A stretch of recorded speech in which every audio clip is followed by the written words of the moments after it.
उसको जल्दी से जल्दी रिजॉल्व कराओ। मैं पूरे साल ऐसे थोड़ी ना देखूंगी कि तुम लोग मेरे को सिर्फ चैट के थ्रू ही थम्स अप वगैरह कर रहे हो। मैं नहीं कर सकती ये सब, right? You have to unmute your mic.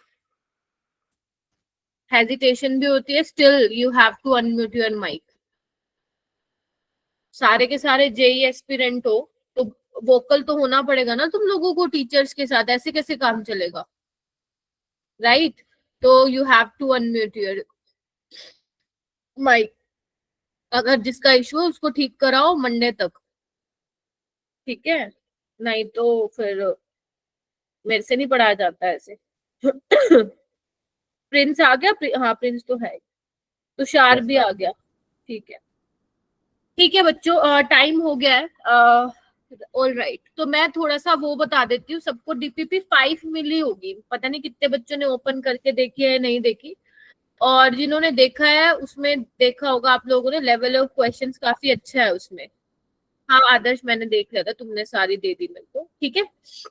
उसमें लेवल ऑफ क्वेश्चंस काफी अच्छा है, क्योंकि यस वो मैंने वीके जायसवाल की बुक से वो क्वेश्चंस उठा के दिए हैं तुम लोगों को। उसको एज अ मतलब बर्डन की तरह मत लेना, अरे मैम बहुत मुश्किल है, ठीक है कोई बात नहीं। उसमें टोटल कितने अराउंड 50 क्वेश्चन ही है, ठीक है। तो मैं ये नहीं कह रही हूँ कि उसको कर लो, आप 15 क्वेश्चन कर लो 4 शिफ्टों में बैठ के, है ना। इसमें से ऐसे क्वेश्चंस भी जरूर मिलेंगे काफी सारे जो आपसे शायद ना भी बने, तो इट्स ओके।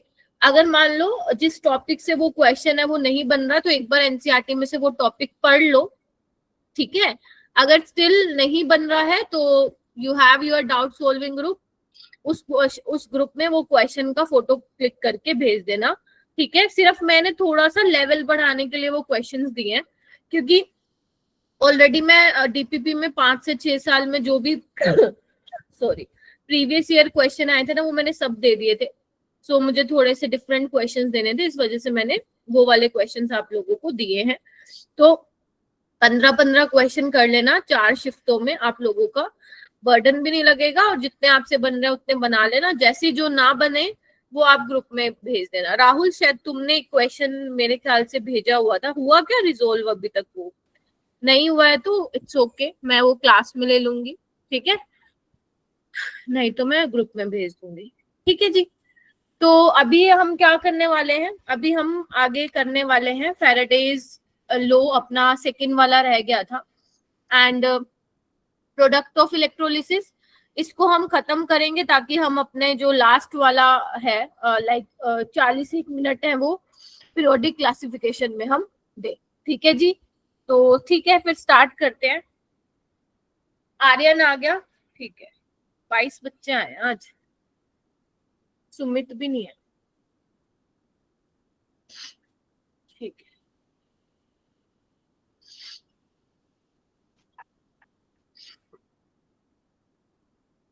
एक मिनट बच्चे,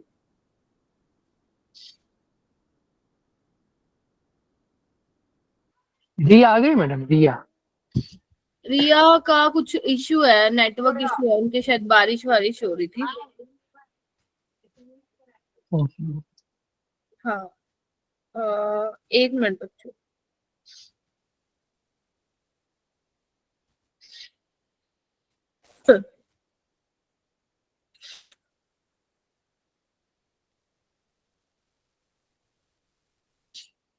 ठीक है, ऑल राइट। तो आज फेराडेज लो खत्म कर लेंगे, एंड प्रोडक्ट ऑफ इलेक्ट्रोलिसिस का भी एक छोटा सा टॉपिक है, उसको भी करके निपटा देंगे, ठीक है।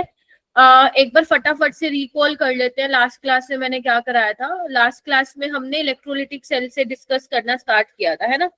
तो इलेक्ट्रोलिटिक सेल में मैंने आप लोगों को क्या बताया था, इलेक्ट्रोलिसिस सेल में मैंने आपको ये बताया था कि यहाँ पे आप बेसिकली क्या करते हो, बैटरी का यूज करते हो, है ना।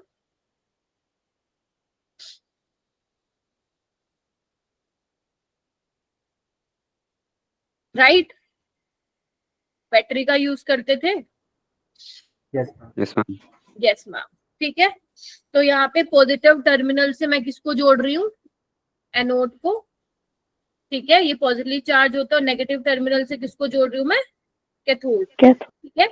इसमें मैंने क्या बताया था, कि आपको एक्सटर्नल इलेक्ट्रिसिटी प्रोवाइड करनी पड़ती है ताकि जो आपका कंपाउंड है, ध्यान रखना जो कंपाउंड आप लोगे वो क्या होना चाहिए, कोई इलेक्ट्रोलाइट होना चाहिए जिसमें टूटने की टेंडेंसी हो, जिसमें डिकम्पोज होने की टेंडेंसी हो, ठीक है। तो वो इलेक्ट्रिसिटी जब आप सप्लाई करोगे तो वो क्या आयंस में डिकम्पोज होगा, और जब आयंस में डिकम्पोज होगा तो उसका क्या होगा, मूवमेंट होगा टूवर्ड्स कैथोड और एनोड। ये वाली बातें डिस्कस की थी। उसके बाद मैंने बोला था कि जो करंट का फ्लो होगा वो कहां से कहां होगा, बताओ, positive terminal to negative. Conventional current, यही होता है ना डायरेक्शन जो तुम अपने उसमें पढ़ते हो करंट इलेक्ट्रिसिटी में, positive terminal to negative terminal, right. तो बेसिकली पॉजिटिव टर्मिनल से नेगेटिव टर्मिनल होता है थ्रू एक्सटर्नल सर्किट। तो करंट की डायरेक्शन आप यहां से दिखाओगे, मैंने शायद लास्ट क्लास में ऐसे दिखा दिया था, एक बार चेक कर लेना, ठीक है। तो पॉजिटिव टू नेगेटिव टर्मिनल होगा करंट की, तो इलेक्ट्रॉन की फिर अपोजिट डायरेक्शन हो जाएगी। Getting my point?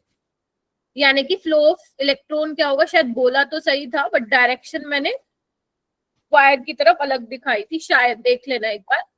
Cathode to anode. हाँ जी सर।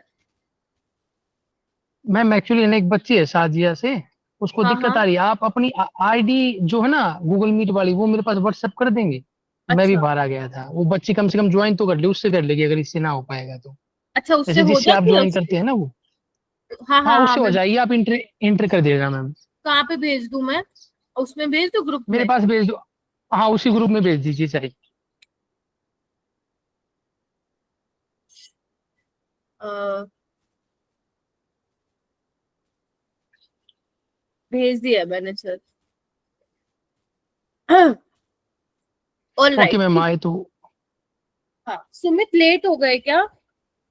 यस मैम, आज लेट हो गया थोड़ा। अच्छा कोई बात, ठीक है, ये ठीक है, इतना बता दिया था मैंने, राइट।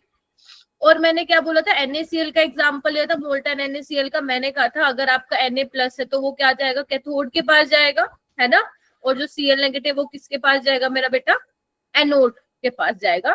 तो Na+ क्या करेगा, इलेक्ट्रॉन एक्सेप्ट करके Na सॉलिड बना लेगा, राइट। और Cl नेगेटिव क्या करेगा, एनोड की तरफ जाके Cl2 गैस क्या कर देगा, लिबरेट कर देगा। और जब मैंने कहा था इसको जब तुम ऐड करोगे तो क्या होगा,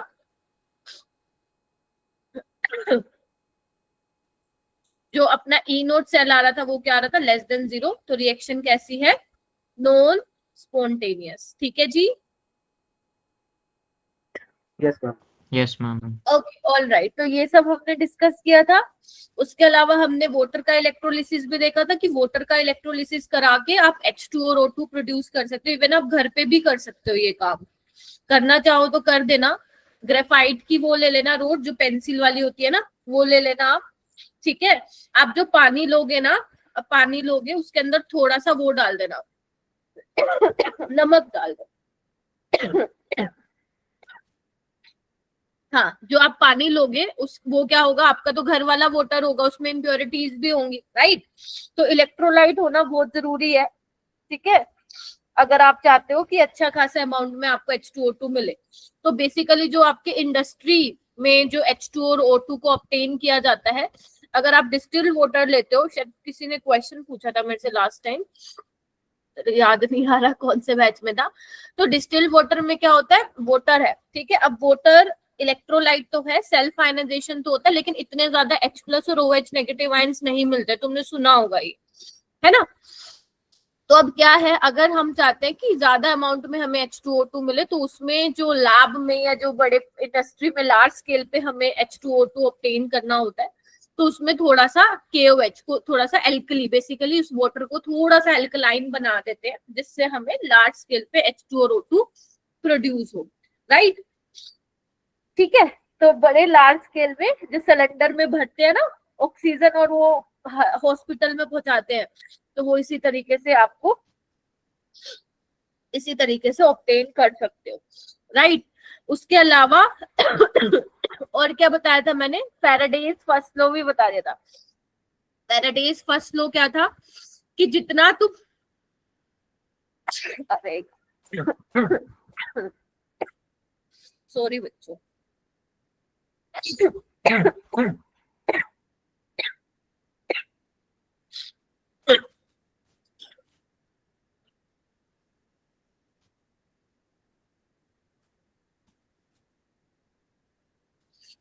मैम एक बार साजिया को एंटर कर दीजिए क्लास में। अच्छा, वो आ गई क्या? हाँ जी, हाँ जी। हाँ, मैंने कर दिया।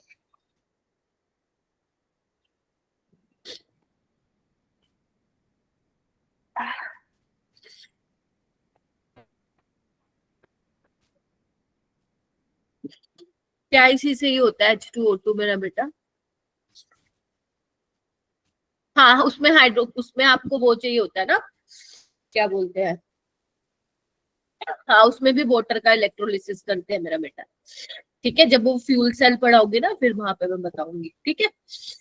हाँ, उसके अलावा मैंने फेराडेज फर्स्ट लॉ भी बता दिया था। मैंने कहा था जितना तुम चार्ज इलेक्ट्रोलिटिक सोल्यूशन से पास कराओगे उतना ही तुम्हारा मास जो है डिपॉजिट या लिबरेट होगा इलेक्ट्रोड पे, बता दिया थे मैंने। Yes, ma'am. Yes, ma'am. ये वाला क्वेश्चन कर दो।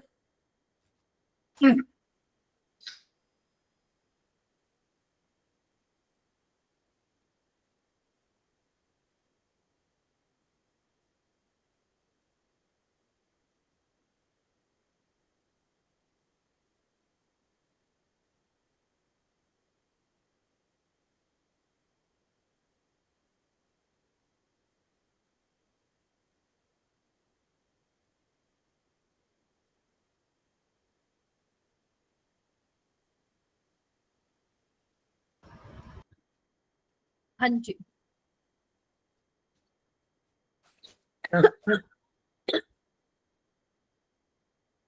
यस, ये वाला क्वेश्चन देखो कैसे होगा। Amount of electricity in coulomb for the oxidation of 1 mole of water to O2। याद है मैंने इलेक्ट्रोलिसिस ऑफ वाटर बताया था आप लोगों को। गौरव टाइम से आया कर बेटा, बहुत लेट आते हो।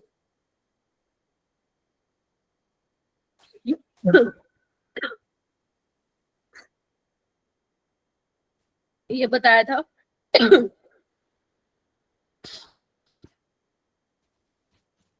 लिखा हुआ है कि नहीं लिखा हुआ है ये मुझे बताओ। लिखा है। लिखा हुआ है, वेरी गुड। तो यहाँ पे आपको कितने फेराडे पास करना पड़ा है? 4। ठीक है, लेकिन ये बात कर रहा है 1 मोल के लिए, तो 1 मोल के लिए क्या हो जाएगा?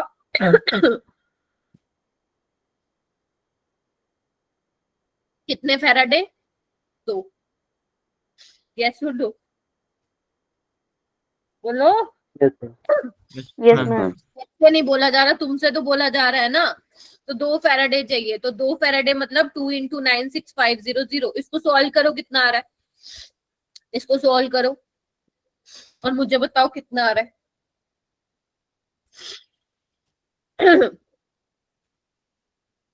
193000। तेज बोलो, सुनाई नहीं दे रहा मेरे को। 193000। आपको यहाँ पे क्या दिया हुआ है? 10⁵ तो क्या लिख दूं इसको? 1.93 इंटू 10⁵ कितना लिख दूं? 3 जीरो आएंगी, ये लिख दूं। Yes ma'am. तो यानी कि आपको नियरेस्ट इंटीजर में करना था, तो 1.93 को क्या लिखूंगी मैं? 2 लिखूंगी। क्लियर है ये क्वेश्चन? दोबारा रिपीट कर दूं मैं? देखो, ये था क्वेश्चन में कि कितना अमाउंट ऑफ इलेक्ट्रिसिटी कूलम्ब में चाहिए। अगर फेराडे में पूछा होता तो 2 फेराडे होता। अब वो कूलम में पूछ रहा है 1 mole of water to O2। जो मैंने इक्वेशन लिखवाई थी वो ये थी, बट ये 2 मोल ऑफ वाटर के लिए था, राइट? आपको 1 मोल ऑफ वाटर के लिए चाहिए, तो उसमें कितना लगेगा? 2 फेराडे चलेगा। तो 2 × 96500 कर देना, राइट? चलिए, ये वाला क्वेश्चन करो। ये अच्छा क्वेश्चन है, ट्राई करेंगे सारे बच्चे।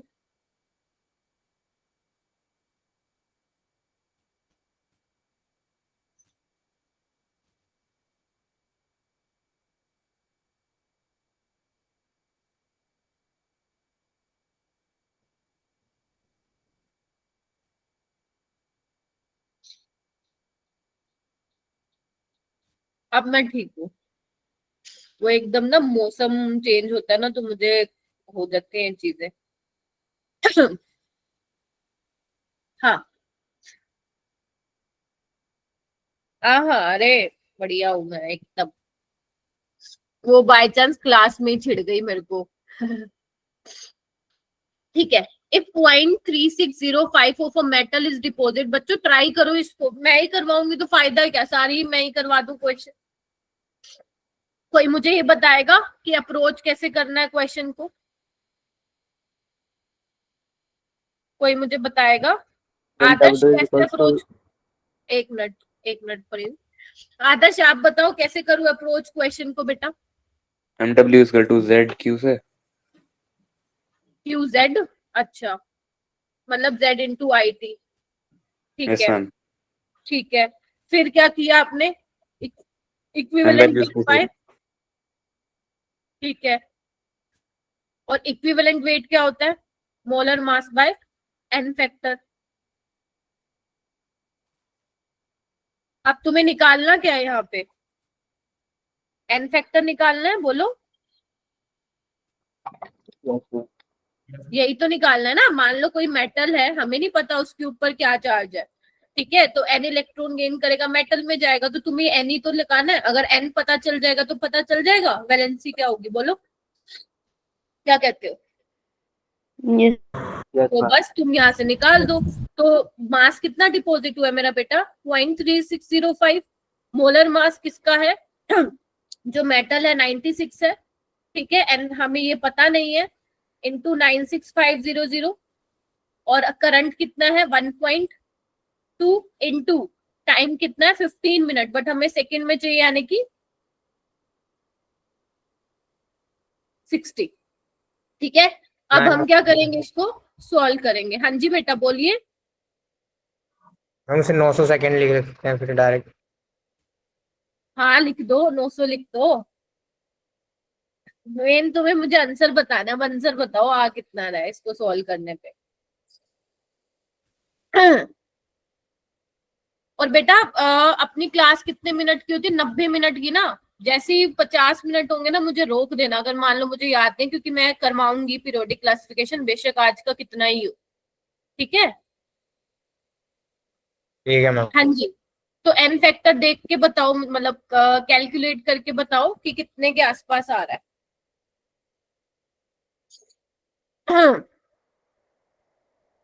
हाँ जी, सोल्व करिए।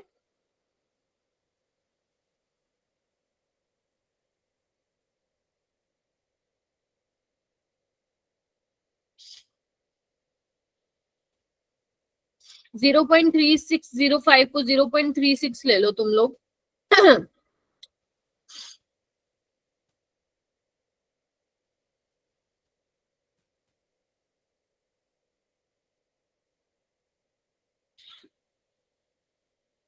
देखो 2.9 समथिंग आ रहा होगा, 3 के आसपास आ रहा होगा।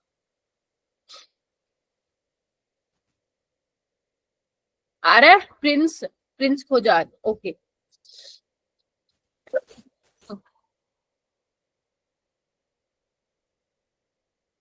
स्मृतिका पहले क्लास ले लो, फिर रिवर्ट कर देना। कितना आ रहा है?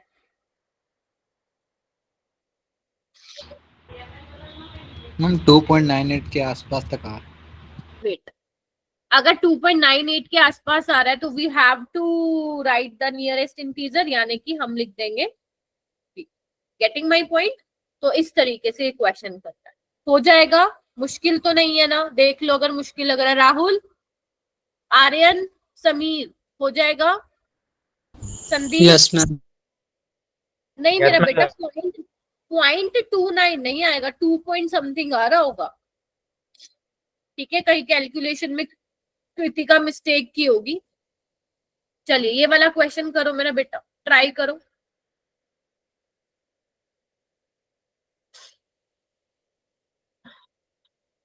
हाँ 3 आएगा उसका, ठीक है। चलिए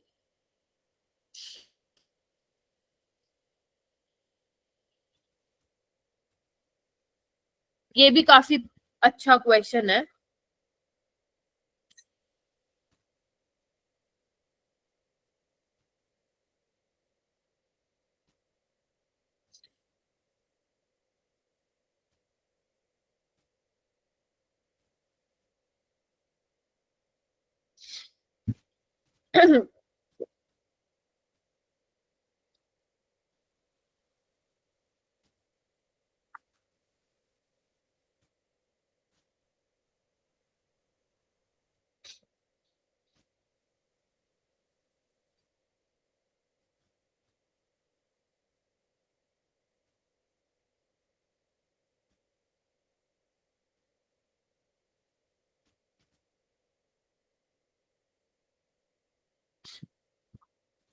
इससे पहले वाला मैंने आदर्श से पूछा था ना। हाँ सुमित, आप बताओ क्या लग रहा है, कैसे अप्रोच कर पाओगे इस क्वेश्चन को?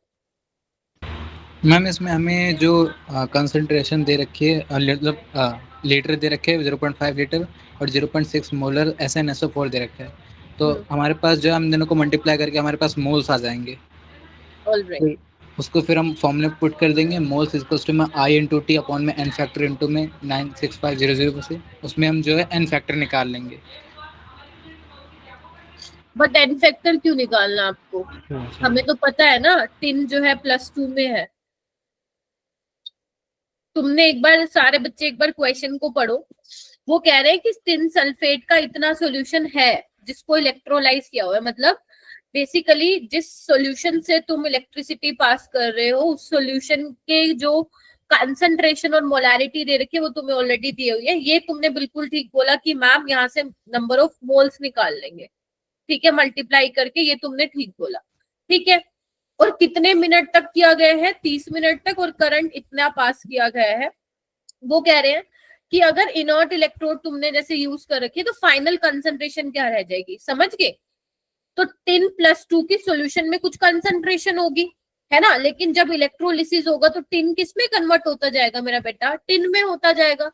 तो आपको बताना है जितना टिन इसमें कन्वर्ट होगा हो जाएगा, तो फाइनली सॉल्यूशन में कितना बचेगा। Are you getting my point? तो अगर मैं ये पता लगा लूं कि मेरे कितने मोल्स टिन के डिपॉजिट हुए थे और उसमें से मैं इन मोल्स को माइनस कर दूं, तो क्या मेरे पास कंसंट्रेशन पता चल जाएगी टिन की? बोलो हाँ या ना राहुल? मैं एक दोबारा रिपीट करना। मैं ये कह रही हूँ, जैसे मान लो मेरे पास ये फॉर्मूला है, ठीक है, तुम क्या लिखते हो? Molar mass by N factor into 96500 I into T लिखते हो, राइट? और अगर मैं मोलर मास को नीचे ले आऊं तो ये नंबर ऑफ मोल्स बन जाएंगे, ठीक है। एन फैक्टर क्या हो जाएगा? 2 हो जाएगा, राइट? और करंट कितना है? 30 मिनट इंटू 60 सेकेंड्स के लिए, और करंट कितना है? 4.60। तो अगर तुम इसको सॉल्व करोगे तो यहाँ पे नंबर ऑफ मोल्स आ जाएंगे। ये कौन से वो नंबर ऑफ मोल्स होंगे जो कि टिन +2 के डिपॉजिट हो गए? स्टार्टिंग में मेरे पास इतने थे, इतने डिपॉजिट हो गए, तो माइनस करोगे तो क्या कॉन्सेंट्रेशन आ जाएगी जो कि सॉल्यूशन में बच गई है? हाँ या ना, बताओ, बोलो। Yes, ma'am. ठीक है, तो ये कितने आ जाएंगे मेरे पास नंबर ऑफ मोल्स जब तुम निकालोगे इसको सॉल्व करके? तो ये आ जाएंगे तुम्हारे पास 0.043, ठीक है जी।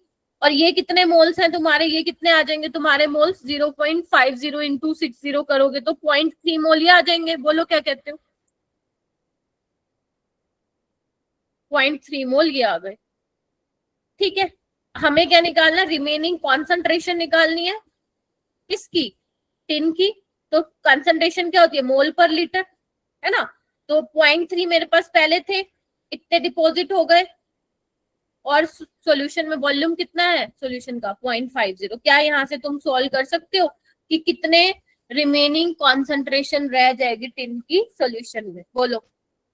कृतिका, समृतिका और ध्रुवी, सुनिधि तो आ जाए नहीं, श्रुति। Yes, ma'am. बात जमनी चाहिए तब बात बनेगी, अदरवाइज नहीं बनेगी,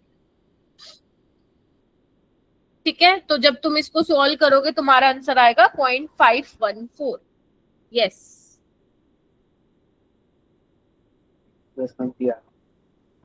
ग्रेट। तो ये काफी अच्छा क्वेश्चन है, ठीक है। तो बस थोड़ा सा ना ट्विस्ट डालते जा रहे हैं ये। हाँ जी बेटा बोलो। Ma'am, option D. हाँ हाँ, ऑप्शन डी आ रहा है। मैंने क्योंकि सोल्व किया हुआ था पहले ही, तभी मैंने अलग से सोल्व नहीं किया, इसलिए मैंने आपको डायरेक्ट आंसर बता दे। बाकी कुछ बच्चों ने निकाला तो आप लोगों का आ रहा है। ठीक है, चलूं आगे। कॉन्सेप्ट क्लियर हो गया? अभी भी पूछ लो इन 3 क्वेश्चन में कोई दिक्कत है तो, क्योंकि फिर इसके बाद मैं एक और क्वेश्चन कराऊंगी। ठीक है, चलिए आइए, ये वाला क्वेश्चन कीजिए, मतलब ट्राई कीजिए। ये देखो, ये भी थोड़ा वैसे ही है जो अभी करवाया मैंने। रिया, आपको स्क्रीन विजिबल है? आप बोल रहे थे ना आपका नेटवर्क इशू है। रिया, मैम कभी हो रही है कभी नहीं हो रही है। अच्छा तो तुम क्वेश्चन कर रही हो? मैम ये वाला तो कर रही हूँ। करो करो। मैंने प्रिंस से पूछ लिया, नहीं मैंने सुमित से पूछ लिया, मैंने आदर्श से पूछ लिया, बाकी बच्चों की टर्न आने वाली है अप्रोच बताने की।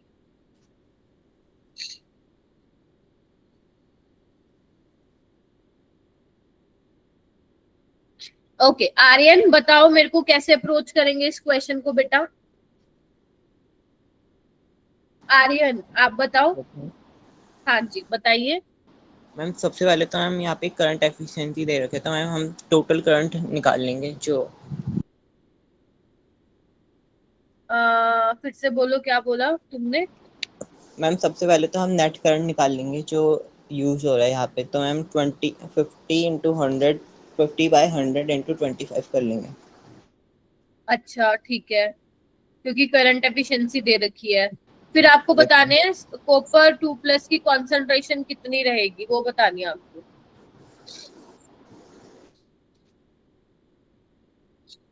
बता दोगे? फॉर्मूला क्या लगाओगे? तुम लोगों को फॉर्मूला पता चला है? सुमित सुमित नहीं, प्रिंस, फॉर्मूला क्या लगाओगे?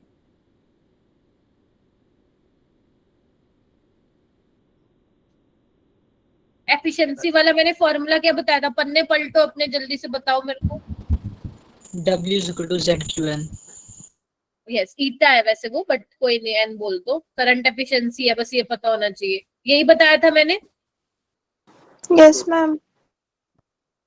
ठीक है, ध्रुवी यही बताया था। श्रुति, श्रुति यस मैम। Very good. तो ये क्या है अब आपका? देखो इधर जी, इक्विवेलेंट वेट, इसको मैं डायरेक्ट लिख रही हूँ, molar mass by N factor into 96। हाँ eta, eta, yes yes yes yes. N factor अलग है, ये अलग है, कंफ्यूज मत होना, ठीक है। चलिए ऑल राइट, तो नंबर ऑफ मोल्स निकल जाएंगे अगर इसको मैं यहाँ लेके आऊंगी तो, बोलो। ठीक है, तो 1/n फैक्टर क्या होगा? कॉपर +2 में है तो यहाँ पे n फैक्टर 2 हो जाएगा। 96500 करंट दे रखा है, ध्यान रखना करंट एम्पियर में होना चाहिए, मिली एम्पियर में है। तो क्या करूंगी, इंटू 10⁻³ करना पड़ेगा। टाइम घंटे में दे रखा है, तो 1 आवर में 60 मिनट, 1 मिनट में 60 सेकेंड। और एफिशिएंसी कितनी दे रखी है? करंट एफिशिएंसी 50%, यानी कि 0.5। ठीक है, क्या मेरे नंबर ऑफ मोल्स निकल जाएंगे? हाँ मैम निकल यस जाएंगे। हाँ मैम निकल जाएंगे। चलो निकाल के देखो एक बार कितने आए हैं।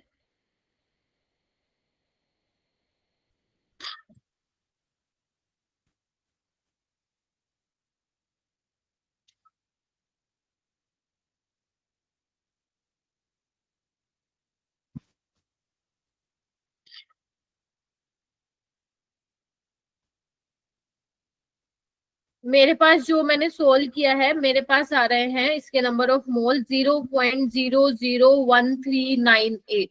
मैंने क्योंकि कैलकुलेटर से किया था, तो मेरा आ रहा है 0.001398।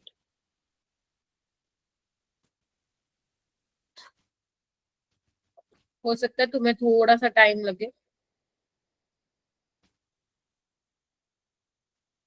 तो भैया मेरे इतने मोल्स ऑफ कॉपर जो है डिपॉजिट हो गए। मेरे पास थे कितने मेरा बेटा? मोल्स कितने हैं मेरे पास? 0.1 मोलर है ना, और 1 लीटर का सोल्यूशन है। ठीक है, तो मेरे पास मोल्स कितने हैं? 0.1, उसमें से इतने डिपॉजिट हो गए। बोलो, कॉन्सेंट्रेशन निकालनी है तो नीचे वॉल्यूम से डिवाइड कर देना, जो कि 1 लीटर ही है। तो बस इसको जब तुम सोल्व करोगे तो ये आएगा 0.0986 के आसपास आ जाएगा। कोई नहीं, मैं तुम्हें दे रही हूँ, 1 मिनट देख लो। ध्रुवी कैलकुलेटर से सोल्व किया क्या मेरा बेटा? क्योंकि नो इतनी मैम। कैलकुलेशन कैसे हो रही है भाई तुम लोगों की?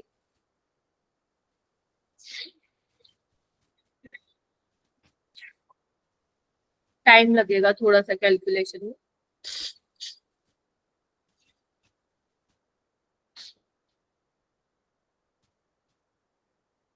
हो ही नहीं रही है, अगर नहीं हो पा रहा है क्लास में कुछ, फिर समझ ही नहीं आ रहा है, तो फिर कोई फायदा नहीं है नेटवर्क इशू की वजह से मेरा बेटा। ठीक है,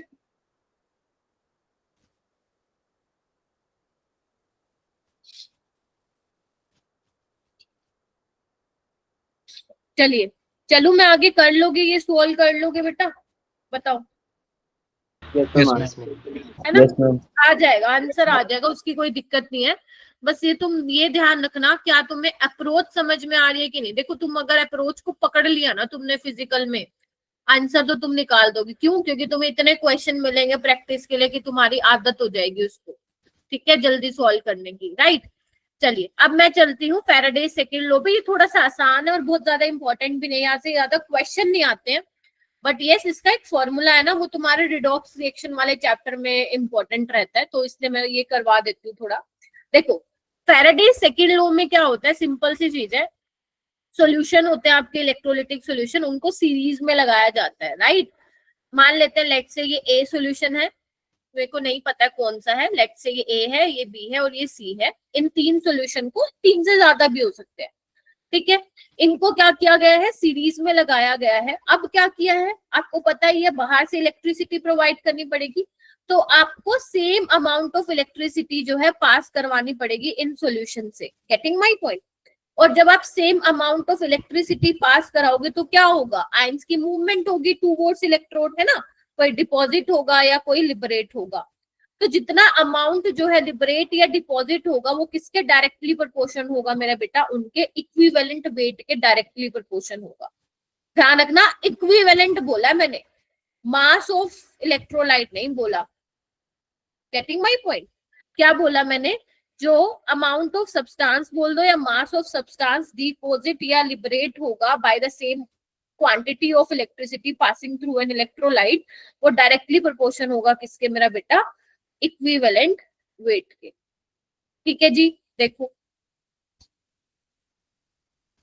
ऑलराइट, Yes, ठीक है। तो यहाँ पे क्या होगा, लेट से डब्ल्यू ए, है ना, ratio W is to B, या ऐसे कर लो,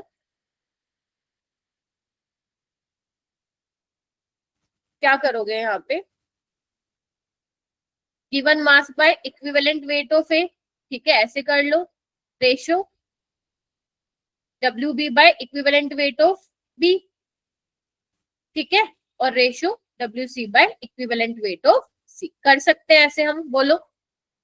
और Yes, आपको ये भी मालूम होना चाहिए, मैंने तुम्हें लोगों को बताया था, इक्विवेलेंट मास क्या होता है, इक्विवेलेंट वेट क्या होता है, molar mass by N factor होता है। Getting my point? तो ये आपको पता होना चाहिए फैराडे सेकंड लॉ के लिए, बस यही है फैराडे सेकंड। अब मैं तुम्हें 1-2 क्वेश्चन करा दूंगी सो दैट थोड़ा सा अच्छे से समझ में आ जाए मैम क्या कहना चाह रही है। ये मैम देखो, एक और पिछली स्लाइड दिखा दो। हाँ, मैम मैं इसका स्लाइड दिखा दो। स्लाइड दिखा दूं। ये बनाने की जरूरत नहीं है, ये कहीं तुम डायग्राम बनाने लग जाओ तो सिर्फ बताने के लिए है, बनाना नहीं है इसको, ठीक मैम है। थ्योरी लिख रहा है। हाँ जी, फिर से बोलो। मैम थ्योरी लिख रहा है। अच्छा,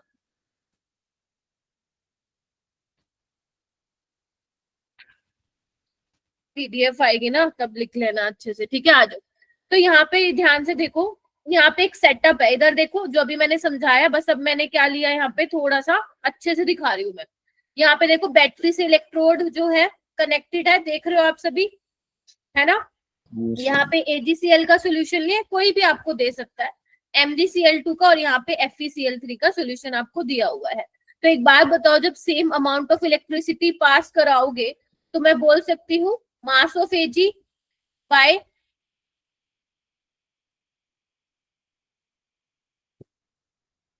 equivalent mass of Ag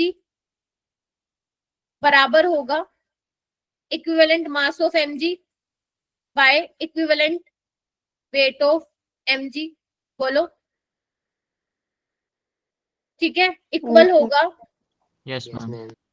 iron bye equivalent weight of iron. Getting my point? अब आपको पता है, क्या पता है कि इक्विवेलेंट वेट क्या होता है, molar mass by N factor होता है। तो mass of AG by molar mass of AG, n factor क्या होगा, एजी का 1 होगा एजीसीएल में। ठीक है, mass of MG by molar mass of MG, इधर देखो एन फैक्टर क्या होगा 2। Mass of iron, molar mass of iron, n factor क्या होगा आयरन का 3 होगा। आरुष देखो, ठीक है। तो इसको मैं क्या लिख सकती हूँ, इधर देखना, number of moles of AG लिख दो इसको। ये देखो ratio number of moles of, क्या बोलते हैं, magnesium, ratio number of moles of iron किसके बराबर हो जाएगा, 1 by N factor of AG is to 1 by N factor of MG is to 1 by N factor of iron. देखो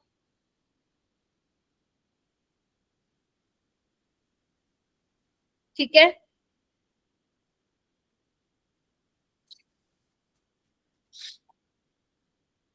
हो जाएगा। मैम इसमें करंट से Yes, कोई ma'am. फर्क नहीं पड़ेगा? फिर से बोलो। मैम करंट से कोई फर्क नहीं पड़ेगा? करंट से कि कितना करंट वहां पे पास किया। यस मैम, जैसे अगर अपोजिट फ्लो कर दे तो? देखो वो जो वहां पे same amount of electricity pass कर रहे हैं ना, मतलब तीनों सोल्यूशन से सेम करंट वो पास कर रहे हैं किसी पर्टिकुलर टाइम पे। तो जो उसका मास डिपॉजिट या लिबरेट होगा वो सिर्फ डायरेक्टली प्रोपोर्शन होगा उसके इक्विवेलेंट वेट के, जिसको आप इस तरीके से बता सकते हो। ठीक है, ठीक है मेरा बेटा। ओके एक मैम। क्वेश्चन कराऊं, एक क्वेश्चन करा, तो ये क्लियर हो गया। बस तुम्हें ये ध्यान रखना है क्या, कि जो मास डिपॉजिट या लिबरेट होगा वो डायरेक्टली प्रोपोर्शन होगा इक्विवेलेंट वेट के। ठीक है, ग्राम इक्विवेलेंट। ठीक है, या ये भी बोल सकते हो कि गिवन मास ऑफ जो भी आपको दिया होगा electrolyte by equivalent weight of that electrolyte is equal to given mass of different electrolyte by equivalent weight of electrolyte. ठीक है, जैसे ये देखो, इधर देखो, यहाँ पे क्या बोला गया है, थोड़ा सा ध्यान से देखिएगा एक बार। देखो वो कह रहे हैं on passing 3 Faraday of electricity, तो 3 फैराडे की वो इलेक्ट्रिसिटी पास करा रहे हैं इलेक्ट्रोलिटिक सॉल्यूशन से, जो कि सीरीज में लगाए गए हैं। आपको मोलर रेशियो बताना है, आपको मोलर रेशियो बताना है, यानी कि नंबर ऑफ मोल्स निकाल के उनका रेशियो बताना है। क्या ये कर सकते हो इजिली? तो अभी बताया, करके देखो इसको सॉल्व।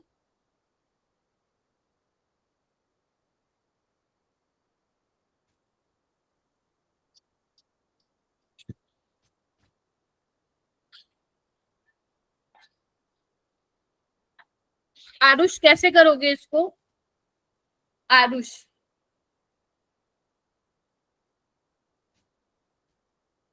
कहाँ है आरुष? श्रुति कैसे करोगे इसको? श्रुति मैम इसमें हम वो वाला फॉर्मूला लगा देंगे, एन फैक्टर तो निकाल सकते हैं। हाँ, तो निकालो फिर एन फैक्टर क्या होगा एजी का और कैल्शियम और एजी एल्यूमिनियम। का 1 और कैल्शियम का 2 और एल्यूमिनियम का 3। ठीक है, सही बोला। देखो ठीक है, number of moles of AG is to number of moles of calcium is to number of moles of aluminium. तो यहाँ पे 1 by N factor of silver यानी कि 1, कैल्शियम का एन फैक्टर 2 और एल्यूमिनियम का 3।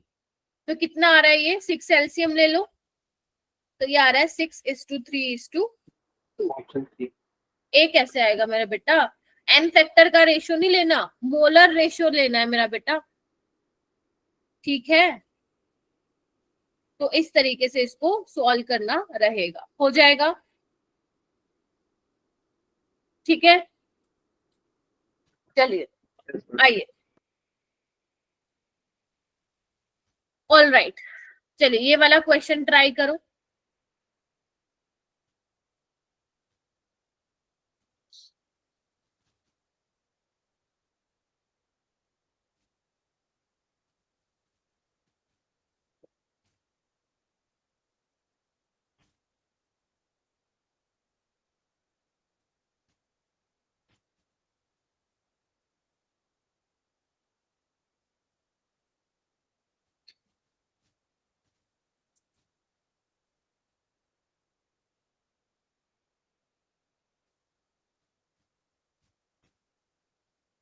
शाजिया कैसे करेंगे इसको?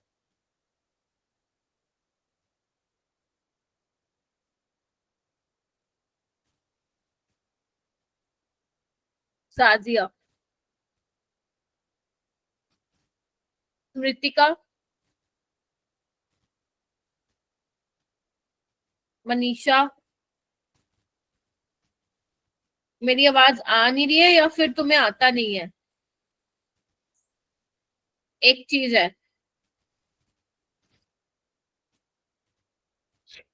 लास्ट क्लास अगर ज्वाइन नहीं की थी तो साजिद तुम्हें पता था ना कि आज क्लास है, तो आपको रिकॉर्डिंग तो देखनी पड़ेगी और आगे भी देखनी पड़ेगी। अगर कभी नेटवर्क इशू होगा, ये आप एक्सक्यूज नहीं दे सकती।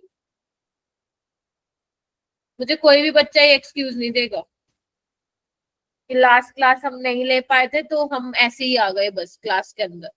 फिर क्या फायदा 1.5 घंटा अटेंड करने का क्लास।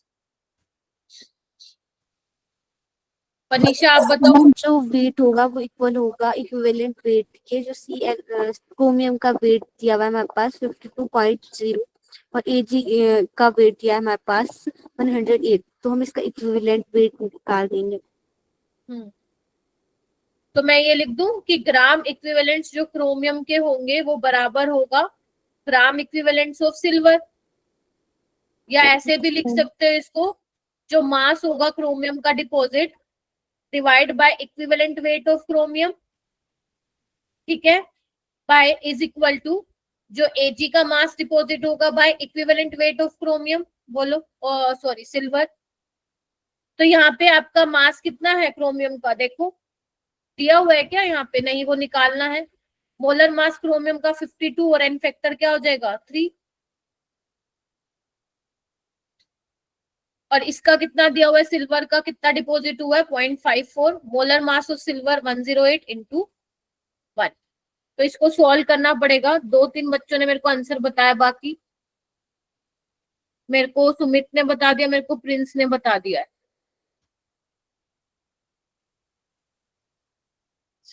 अब आपको यहाँ पे कंफ्यूजन मेरे को समझ नहीं आ रही क्या हुआ है। क्या आपको पता चल रहा है ना कि फैराडे सेकंड लॉ से सवाल है, उसने बोला भी हुआ है कि सीरीज में लगाया है, सेम टाइम जो है सेम टाइम में पूछा है, मतलब same amount of electricity pass की गई होगी ना सेम टाइम के लिए, बोलो हाँ या ना?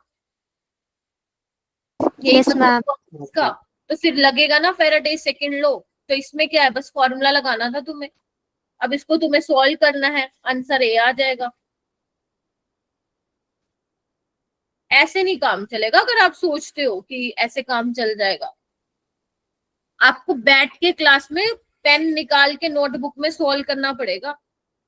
कृष्णा आ गया आंसर? नैतिक,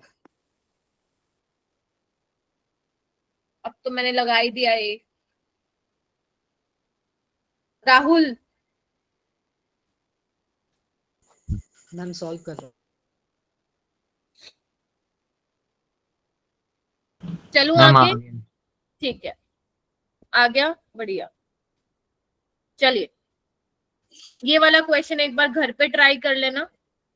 इसकी डीपीपी तो मैं आज दूंगी तुम्हें, इलेक्ट्रोकेमिस्ट्री की डीपीपी 8, बट वो तुम्हें आज नहीं करनी है, आराम से मंडे तक मेरे को दे दोगे चलेगा, ठीक है?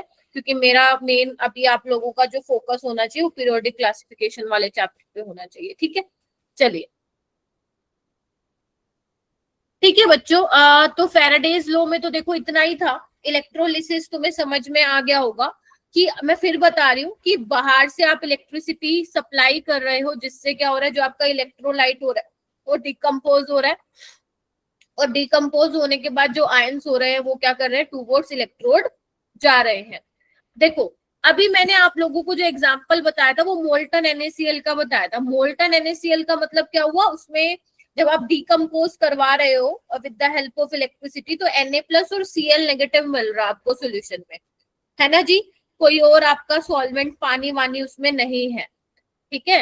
हो गए 7:45, ठीक है, 5 मिनट रुक जाओ, ठीक है? देखो हाँ, तो मैं क्या बोल रही थी कि इसमें कुछ पानी वानी नहीं था, राइट? तो Na+ क्या कर रहा था, कैथोड की तरफ जा रहा था, Cl नेगेटिव किसकी तरफ जा रहा था, एनोड की तरफ। अब एक बात बताओ, अगर मैं अब एक्वा सोल्यूशन ले लूं NaCl का, ध्यान से सुनना, एक्वा सोल्यूशन अगर ले लूं मैं NaCl का, तो कहानी बदल जाएगी, यस और नो? क्यों? क्योंकि अब मुझे Na+ भी मिल रहा है, Cl नेगेटिव भी मिल रहा है और पानी भी आ रहा है, और पानी की वजह से मुझे H+ और OH नेगेटिव भी मिल रहा है। Getting my point? तो अब क्या होगा, कैटायन भी होगा, एनायन भी होगा, वाटर भी होगा। तो यानी कि अब एक से ज्यादा कैटायन हो जाएंगे, एक से ज्यादा एनायंस हो जाएंगे। यानी कि अब तुम हाउ विल यू डिसाइड कि कौन सा कैटायन कितनी जल्दी, कौन पहले कैथोड की तरफ जाएगा और कौन सा एनायन कौन पहले एनोड की तरफ जाएगा। यू हैव टू डिसाइड, है ना, राइट और नॉट? ठीक है जी। चलिए, अब आप कैसे बताओगे कि कौन सा कैटायन जल्दी माइग्रेट होगा टूवर्ड्स कैथोड और कौन सा एनायन जल्दी माइग्रेट होगा टूवर्ड्स एनोड? आप बताओगे on the basis of electrode potential. ठीक है, कैसे बताओगे? देखो, अगर मैं बात करूं कैथोड की, अगर तुम्हारे पास कैटायन है और पानी है, अगर रिडक्शन, ध्यान से सुन लो, अगर कैटायन का रिडक्शन पोटेंशियल ज्यादा है, ठीक है, तो वो कहां जाएगा? कैथोड की तरफ पहले जाएगा। अगर वाटर का ज्यादा है विद रिस्पेक्ट टू कैटायन तो वाटर जाएगा। Getting my point? ठीक है, रिएक्शन मैंने तुम्हें वाटर की लिखवा रखी थी, याद है तुम्हें? अभी भी लिखवाई है मैंने। Yes ma'am. ठीक है, ये एनोड की रिएक्शन थी और कैथोड की दूसरी थी।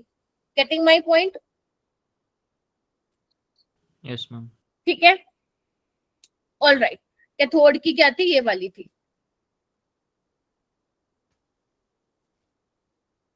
याद करो, यहाँ पे 2OH नेगेटिव।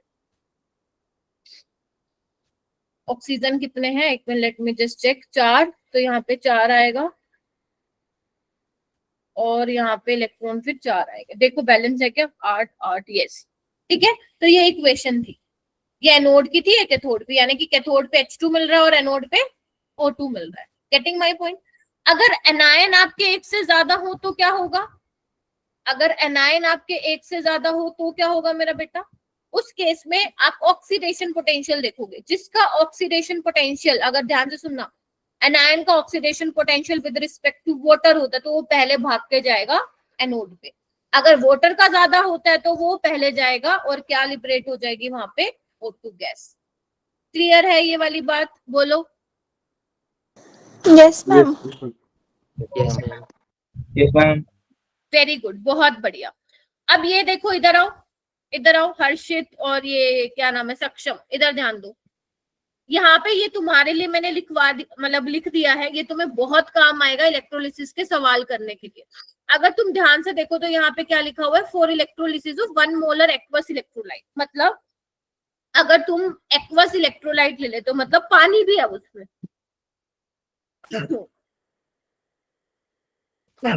और इनर्ट इलेक्ट्रोड है, राइट? तो यहाँ पे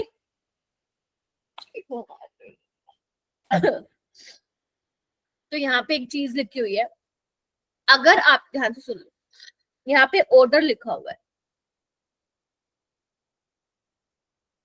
अगर आपके कैटायन फर्स्ट ग्रुप का है, फर्स्ट ग्रुप बोले तो hydrogen, lithium, sodium, potassium, rubidium, caesium, है ना? लीना ने की रब से फरियाद।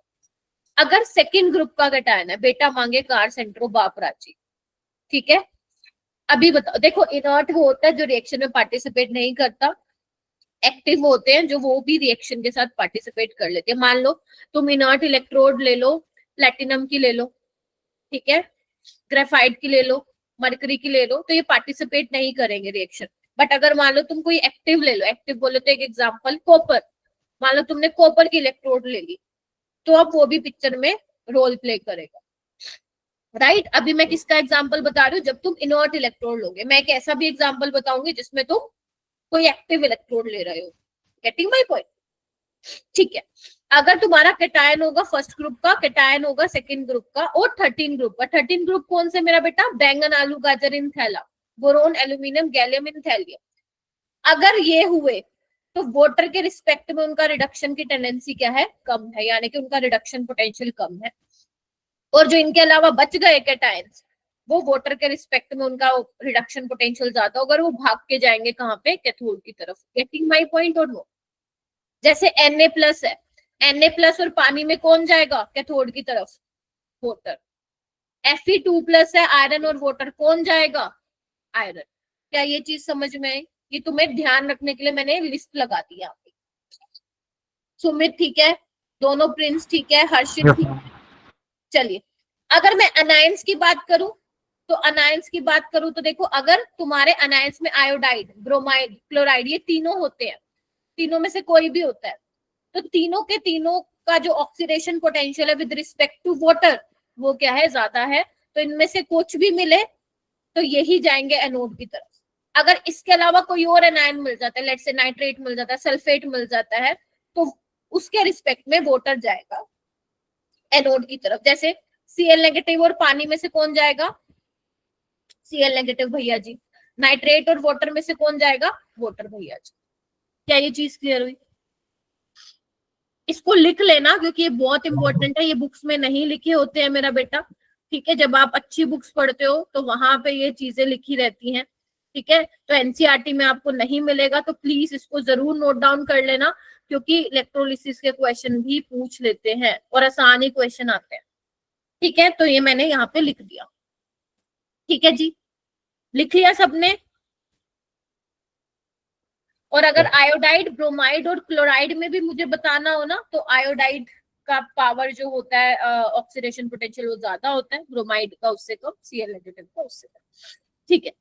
ये मैंने ऑलरेडी तुम्हें बता दिया था मेरा बेटा, दोबारा बताने की जरूरत नहीं है। मोल्टन NaCl में मैंने याद करो बताया था कि जो प्रोडक्ट मिलेंगे आपको, कैथोड पे कौन मिलेगा आपको? ये मिलेगा। और एनोड पे कौन मिलेगा आपको? Cl2 गैस मिलेगा, ठीक है। जब आप मोल्टन NaCl की बात कर रहे हो, ठीक है जी। पीरियोडिक करें स्टार्ट। ये वैसे और रहता है बट कोई बात नहीं, मैं नेक्स्ट क्लास में करा देती हूँ। अभी पीरियोडिक कर लेते हैं थोड़ा सा रिवाइज, ठीक है।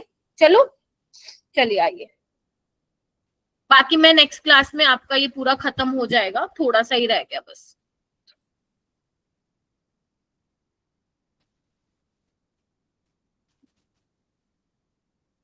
ऑलराइट, ठीक है। अब ध्यान से देखिएगा, अब आप लोगों का कल टेस्ट है मेरा बेटा पीरियोडिक क्लासिफिकेशन का। तो पीरियोडिक क्लासिफिकेशन में आप डीपीपी सोल्व कर रहे हो, दिख रहा है कि कैसे जेई में सवाल आते हैं। हो सकता है आपके कुछ सवाल बन गए हो सकता है कुछ आपके सवाल ना भी बने हो, बट आपने वो क्लियर कर लिए हो विद टाइम, तो ठीक है। अब मेरी बात सुनो ध्यान से, जो इसमें ज्यादा इंपॉर्टेंट टॉपिक्स हैं वो आपका है आयनाइजेशन एनर्जी, ठीक है, और आपका है दूसरा इलेक्ट्रॉन गेन एंथैल्पी। सबसे ज्यादा इंपॉर्टेंट, मतलब जहां से सवाल भर भर के जेई में आते हैं। मैं ये नहीं कह रही हूँ कल के पेपर के पॉइंट ऑफ व्यू से नहीं बोल रही हूँ। नेचर ऑफ ऑक्साइड्स, जिसमें काफी बच्चे मेरे से पूछ रहे थे मैम कैसे होगा क्या होगा, मैं भी बता देती हूँ, अभी वी हैव टाइम, ठीक है। उसके अलावा एटॉमिक रेडियाई का ट्रेंड, ठीक है। तो ये जो है वो काफी ज्यादा इंपॉर्टेंट है, जहां से ज्यादा क्वेश्चन आते हैं, ठीक है जी। बस दिक्कत ये है कि जो भी तुम्हें डीपीपीज वगैरह मिलती है ना, तो उसमें क्या होता है, एटॉमिक रेडियाई अब बेटा एस ब्लॉक में भी है, डी ब्लॉक में भी है, पी में भी है, एफ में भी है, तो वो भी वो इंक्लूड कर देते हैं। Getting my point? तो वैसा क्वेश्चन तो तुम्हें कल वाले टेस्ट में नहीं मिलेगा जिसमें उन्होंने दूसरे चैप्टर को भी टच कर रखा हो। पीरियोडिक क्लासिफिकेशन जो क्लास 11 का एनसीईआरटी में है, उसमें से ही तुम्हें पेपर देखने को मिलेगा, ठीक है जी। ऑल राइट, तो सबसे पहले मेरा बेटा मैं आप लोगों को क्या सिखा देती हूँ, मैं आप लोगों को सिखा देती हूँ यहाँ पे नेचर ऑफ ऑक्साइड्स का बता देती हूँ। धीरे धीरे करके सारे टॉपिक्स को मैं ट्राई करती हूँ कवर करने का। सबसे पहले अगर मैं नेचर ऑफ ऑक्साइड्स की बात करूं, तो यहाँ पे तुम्हें 3 तरह के ऑक्साइड्स देखने को मिले होंगे क्वेश्चंस में। या तो वो पूछ रहा है एसिडिक ऑक्साइड, ठीक है, या वो पूछ रहा है बेसिक ऑक्साइड, है ना, या फिर वो पूछ रहा है एम्फोटेरिक ऑक्साइड, ठीक है। बोलो, ठीक है जी। और एक पूछता है वो न्यूट्रल ऑक्साइड्स।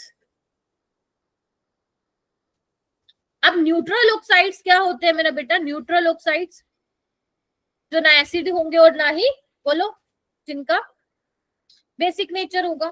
तो ऐसे कौन से ऑक्साइड होते हैं बेटा? NO, CO, N2O N2 और पानी। इसको याद कैसे करोगे? इसको याद करोगे आप, नो को नाश हुआ, नो को नाश हुआ। गेटिंग माई पॉइंट और नोट? नो को नाश हुआ, नाश माने N2O, ध्यान रखना N2O NO2 नहीं है, हुआ यानी कि H2O। क्लियर है ये? ठीक है, अभी तो मैं आपको थोड़ा सा रिवाइज करा रही हूँ, जब आगे हमारी क्लासेस लगेंगी ना 11th की तो मैं पूरा चैप्टर लूंगी, so don't worry about that. ठीक है जी। उसके बाद सवाल आता है एम्फोटेरिक ऑक्साइड से। एम्फोटेरिक ऑक्साइड से, एम्फोटेरिक ऑक्साइड क्या होता है? जो एसिड की तरह भी बिहेव करे और बेस की तरह भी करे। तो इसको याद करने का ट्रिक कैसे लिखो जनाबे? अली ने ये ऐसे लिखो जनाबे, असली अली ने गाया बेकार पंजाबी। तो अरे हंसोनी, ये तुम्हारे 4 नंबर दिलवाएगा। अब जनाबे मतलब क्या होता है? इधर आओ, zinc oxide. Getting my point? अरे इधर, जिंक ऑक्साइड। असली माने आर्सेनिक का ऑक्साइड, अली यानी एल्यूमिनियम का ऑक्साइड, काया यानी गैलियम का ऑक्साइड, बेकार यानी कि बेकार मतलब बेरिलियम का ऑक्साइड, कार मतलब क्रोमियम का ऑक्साइड, पंजाबी यानी कि लेड का ऑक्साइड, सोंग यानी कि टिन का ऑक्साइड। ठीक है, अब ऐसा नहीं है कि मैम इसके अलावा कोई और एम्फोटेरिक नहीं होते, क्या होते हैं, वो हम डी ब्लॉक में पढ़ लेंगे, राइट। लेकिन ये वाले तुम पीरियोडिक क्लासिफिकेशन के एलिमेंट्स में ये थोड़ा सा ध्यान रखना, क्रोमियम भी आपका डी ब्लॉक एलिमेंट है, राइट, क्योंकि वो इस ट्रिक में आ रहा है तो मैंने बता दिया। इसके अलावा V2O5 होता है, वो भी एम्फोटेरिक होता है, राइट। तो जनाबे असली अली ने गाया बेकार पंजाबी सॉन्ग, इस तरीके से तुम क्या कर सकते हो, याद कर सकते हो। इसमें PbO2 भी आ जाएगा। क्लियर है मेरा बेटा? तीसरी बात, एसिडिक और बेसिक ऑक्साइड, ये मैंने उसमें बताया था डाउट सोल्विंग ग्रुप में कि जो नॉन मेटेलिक ऑक्साइड्स होते हैं वो क्या होते हैं मेरा बेटा? आर एसिडिक इन नेचर होते हैं, ठीक है। और नॉन मेटल्स आपको कहाँ मिलते हैं? राइट साइड पे मिलते हैं नॉन मेटल्स। और मेटेलिक ऑक्साइड्स क्या होते हैं? मेटेलिक ऑक्साइड्स होते हैं बेसिक इन नेचर। जैसे आपके ग्रुप 1 और ग्रुप 2 को एल्कली मेटल्स बोले जाते हैं। क्यों बोला जाता है? क्योंकि उनके ऑक्साइड्स बेसिक इन नेचर के होते हैं, ठीक है। तो ये चीजें, कुछ पॉइंट्स आपको ध्यान में रखना है, रख लोगे, ठीक है? ठीक है जी। उसके अलावा अगर आपको मान लो बोल रहे हैं, अगर मान लो एटॉमिक नंबर 104 से 118 तक है और आपसे ग्रुप नंबर पूछ रहा है किसी भी एलिमेंट का, वो पूछ रहा है 104 का बता दो, कोई पूछ रहा है 107 का बता दो, 1110 का बता दो, है ना, 117 का बता दो, 119 का बता दो, है ना, चलो 18 ले लेती हूँ, 116 का बता दो। तो आप ग्रुप नंबर कैसे बताओगे इन वाले केस में? तो आपको ध्यान रखना है जो लास्ट के 2 डिजिट है आपको वो चेक करने हैं। 104 में लास्ट के 2 डिजिट है 04, तो ये कौन से ग्रुप का एलिमेंट होगा? 104 वाला, 4th ग्रुप का। देखो ये ट्रिक है, कुछ चीजें इस तरीके से आपको पढ़ोगे तो आपके नंबर सिक्योर होंगे। 107 लास्ट के 2 डिजिट देखो 07, तो ये 7th ग्रुप का होगा। Getting my point? ये वाला 17वें ग्रुप का होगा, ये वाला 18वें ग्रुप का होगा, नोबल गैस का एलिमेंट होगा, ये वाला 16th, ये वाला 10th ग्रुप। अगर मैम 119 होगा तो 18वें के बाद नहीं, कुछ 104 से 118 वाले ही आप लोगों को ध्यान में रखना है, उसी के लिए ही दिया गया है, उससे पहले के नहीं बोला हुआ है, ठीक है जी। अच्छा, 119 की अगर मैं बात करूं मेरा बेटा, तो वो कहाँ पे आएगा? अगर देखो 118वां तुम्हारे 18वें ग्रुप का है, तो 119वां कौन से ग्रुप का होगा? पहले ग्रुप का। और 120 कौन से ग्रुप का होगा एलिमेंट? सेकंड। Second group. ध्यान रखोगे ये, ठीक है। उसके अलावा आपको आयुपेक नेमिंग भी पता होनी चाहिए। आपके एनसीईआरटी में टेबल दे रखी है 100 से ऊपर वाले एलिमेंट्स की आयुपेक नेमिंग। जैसे अगर मान लो मैं इसमें ले लूं 104 की नेमिंग क्या होगी?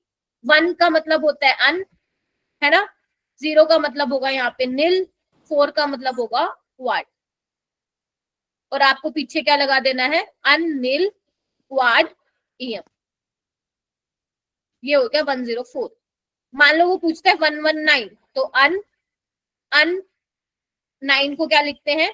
ई double N I U N. Yes, जो तुम U U Q U N Q बोल रहे हो वो उसका सिंबल है मेरा बेटा, ठीक है। तो ये नेमिंग भी तुम्हें पता होनी चाहिए। क्लियर है? Yes ma'am. बहुत बढ़िया। तो मैंने एक चीज बता दी, दो तीन चीजें तो बता दी। ये चैप्टर बहुत ही छोटा है, ठीक है। इसके अलावा मेरा बेटा तुमने ना एटॉमिक स्ट्रक्चर में ऑफ-बो रूल पढ़ा होगा, जिसमें आप इंक्रीजिंग ऑर्डर में क्या करते हो? इलेक्ट्रॉन को डालते हो।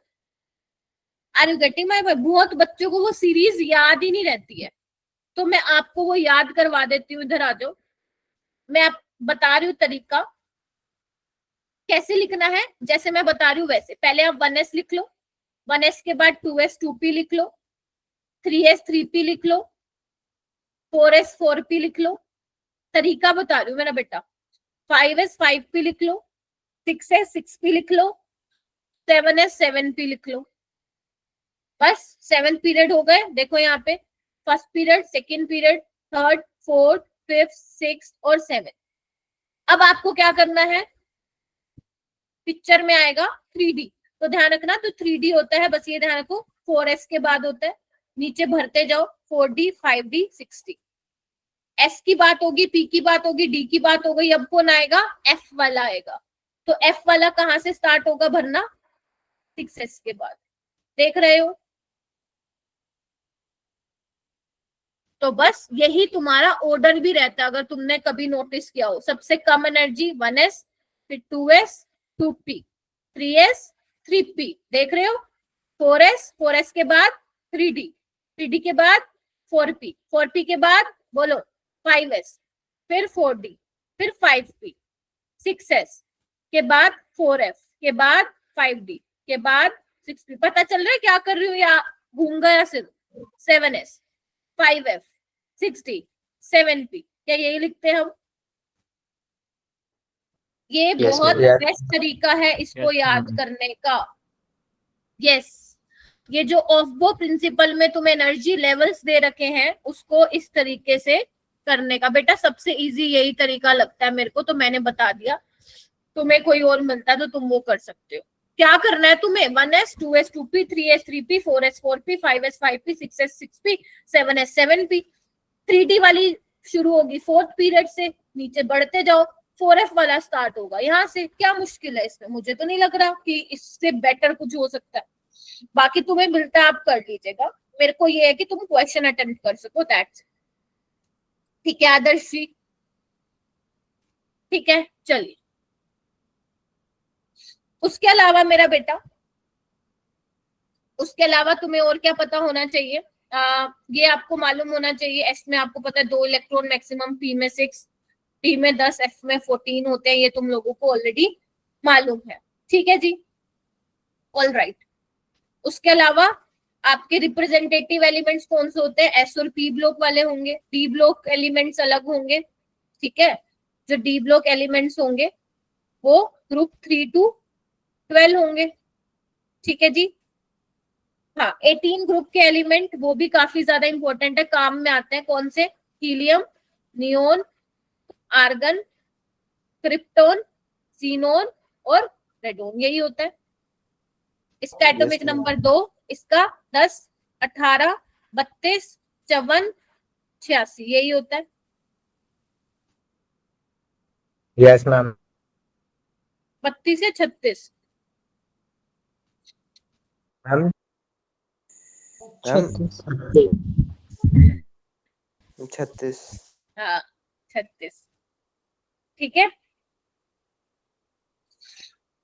ठीक है जी, हाँ वो नीचे आ जाता है बेटा 118 वाला। ठीक है, अब एक बात बताओ, ये ग्रुप 18 के हैं, ठीक है, तो एक बात बताओ, जिसका एटॉमिक नंबर 3 होगा वो कौन से का होगा? ग्रुप फर्स्ट का नहीं होगा? बोलो। Yes ma'am. Yes ma'am. और 11वें वाला? फर्स्ट का। 11वें वाला फर्स्ट का। 19वें वाला फर्स्ट का। 37वां फर्स्ट 55 वाला, फर्स्ट 87 वाला, फर्स्ट ठीक है जी।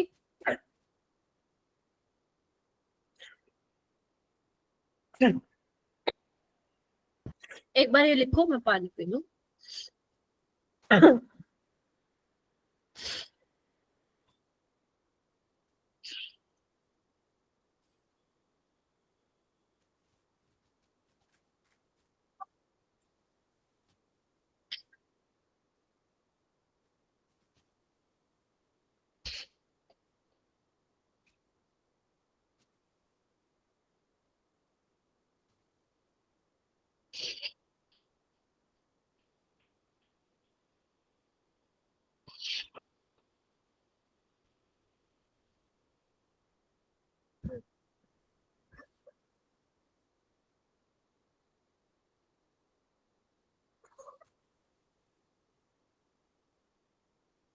कर लिया ये?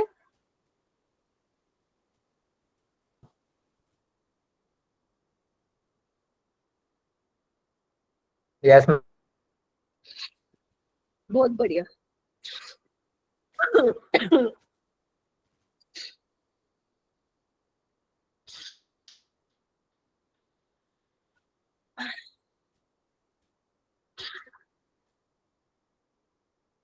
ऑलराइट, अब जो ये मैंने तुम्हें लिखवाया है ना, इससे तुम ये भी पता लगा सकते हो कि फर्स्ट पीरियड में कितने एलिमेंट्स हैं, सेकंड पीरियड में कितने एलिमेंट, थर्ड पीरियड में कितने एलिमेंट्स हैं। जैसे देखो, आपको पता है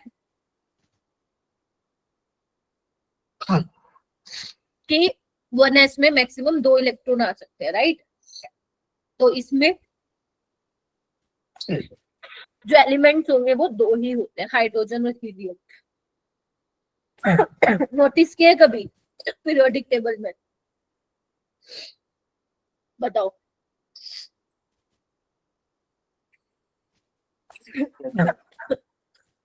सॉरी बच्चों, अगर तुम्हें थोड़ी सी प्रॉब्लम हो रही है तो।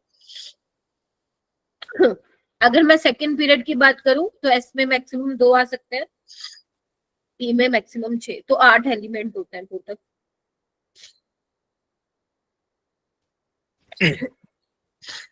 इसकी बात करूं थर्ड पीरियड में भी 8 होते हैं, बेशक चेक कर लेना। यहाँ पे 2 10 6 18, 2 10 6 18, 2 14 14 10 और 6 32, 2 14 10 6 32। बोलो क्या कहते हो? Yes ma'am. Yes ma'am. ठीक है, गौरव, सुमित, हर्षित, संदीप। ऑलराइट, अब हम बात करते हैं, सही है, बहुत बढ़िया, आ जाओ आ गया, आयनाइजेशन एनर्जी की। अगर मैं आयनाइजेशन एनर्जी की बात करूं तो आयनाइजेशन एनर्जी क्या होता है मेरा बेटा? कि कितनी अमाउंट ऑफ एनर्जी तुम्हें देनी पड़ेगी मोस्ट लूजली बाउंडेड इलेक्ट्रॉन को बाहर निकालने के लिए, कहां से? From an isolated gaseous atom. Solid में नहीं होना चाहिए, सॉलिड फेज में you have to convert into gaseous form, sublimation energy देके। फिर वहां से जो इलेक्ट्रॉन निकलेगा, लूजली बाउंडेड इलेक्ट्रॉन मतलब आउटर मोस्ट शेल इलेक्ट्रॉन, या बोलो वैलेंस शेल इलेक्ट्रॉन, उसको निकालने के लिए जो तुम्हें एनर्जी देनी पड़ेगी, that is your ionisation energy, क्योंकि तुम्हें एनर्जी निकालनी पड़ रही है। तो ये कैसा रिएक्शन होती है? एंडोथर्मिक प्रोसेस होता है। क्लियर है? Yes ma'am.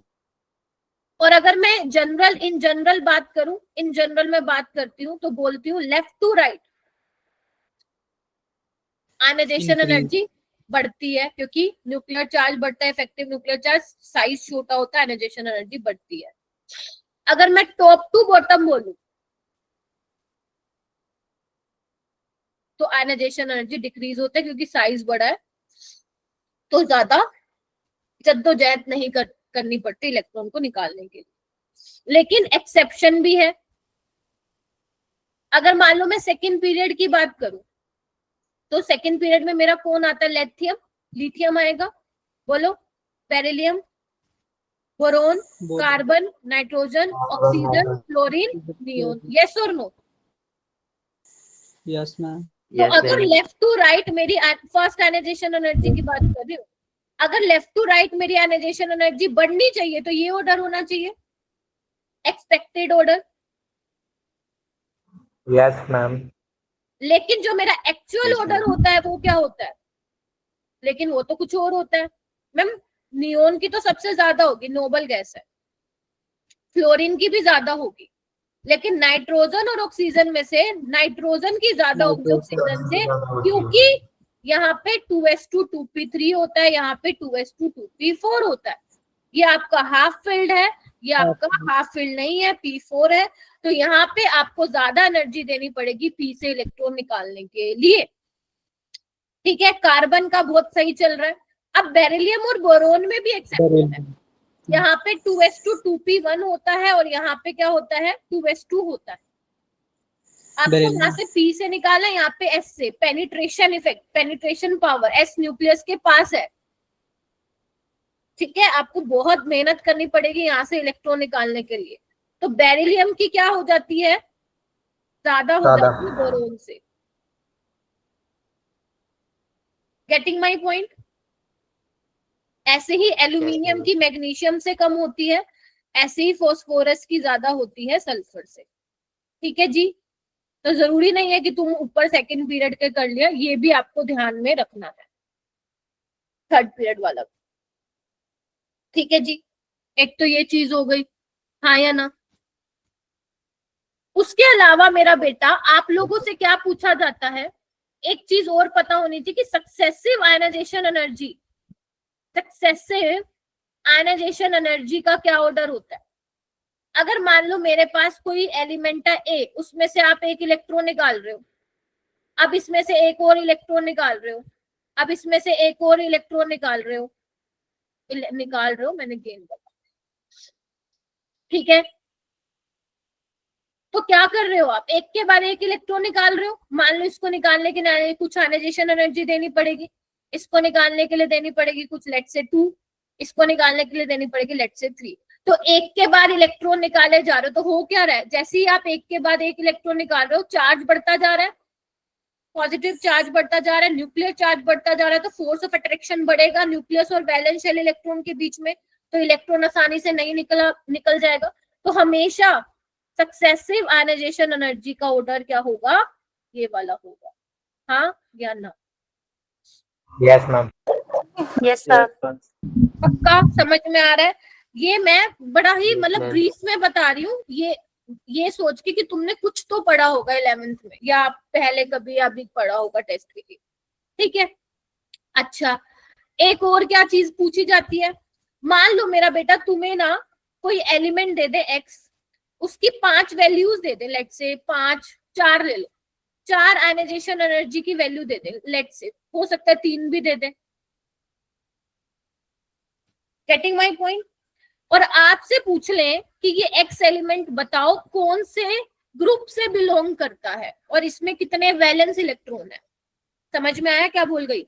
आपको कोई एक एलिमेंट के बारे में उसकी आयनाइजेशन एनर्जीज की वैल्यू दे दे, मान लो 3 दे दे, 4, 5 दे दे, और आपको वो बोले मेरा बेटा कि ये जो एक्स एलिमेंट है वो कौन से ग्रुप से बिलोंग करता है और कितने वैलेंस इलेक्ट्रॉन है, तो कैसे बताओगे आप? कैसे बताने वाले हो?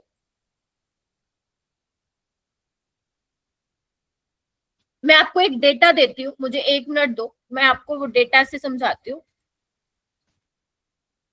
जैसे लेट से मेरा बेटा मेरे पास है 520, 7000, 7200, 11000, 520,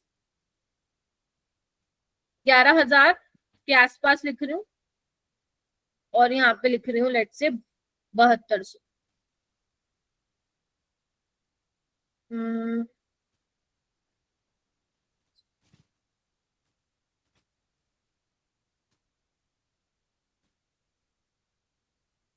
एक मिनट रुको, 1 मिनट, मैं समझ गई, तुम लोग समझ गए, रुक जाओ एक बार, ठीक है।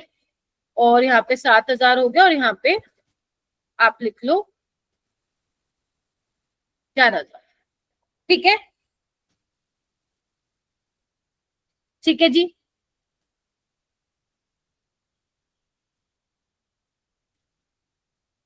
चलिए ठीक है, मान लो ये मैंने 3 दे रखे हैं, आपको इस तरीके से दिया हुआ है लेट से। तो आपको पता है क्या चेक करना है, आप ये देखिए कि किन दो आयनाइजेशन एनर्जी की वैल्यूज में बहुत ज्यादा डिफरेंस है।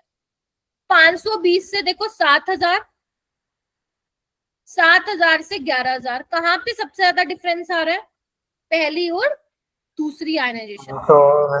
तो आपको ये चेक कर लेना है किन दो आयनाइजेशन एनर्जी के बीच में बहुत ज्यादा डिफरेंस है। जैसे यहाँ पे है पहली और दूसरी आयनाइजेशन की एनर्जी में बहुत ज्यादा डिफरेंस है, यानी कि एक इलेक्ट्रॉन निकालने के बाद बड़ी जद्दोजहद जो है वो करनी पड़ेगी, क्योंकि 520 से 7000 पहुंच चुकी है। Getting my point? तो यानी कि ये जो एलिमेंट है वो ग्रुप फर्स्ट को बिलोंग करेगा। हम ये नहीं बता सकते कौन सा एलिमेंट है, ध्यान रखना, लेकिन हम ये बता देंगे वो ग्रुप फर्स्ट का है, और जो वैलेंस इलेक्ट्रॉन है वो कितने हैं, 1।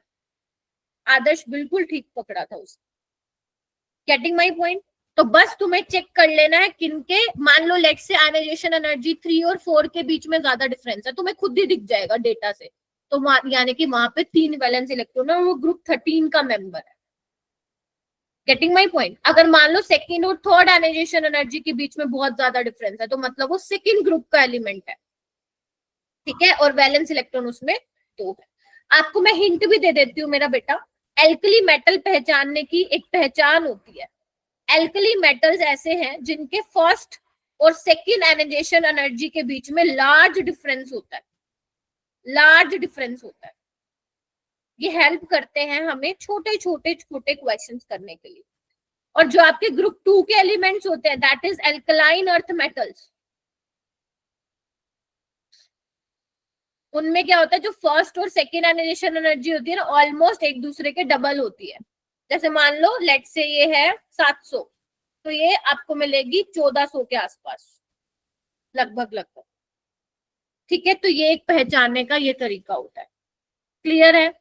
तो यहां से बनते हैं क्वेश्चन आयनाइजेशन एनर्जी के, ठीक है जी। बोलो 24 बच्चे। Yes ma'am. Yes ma'am. Yes ma'am.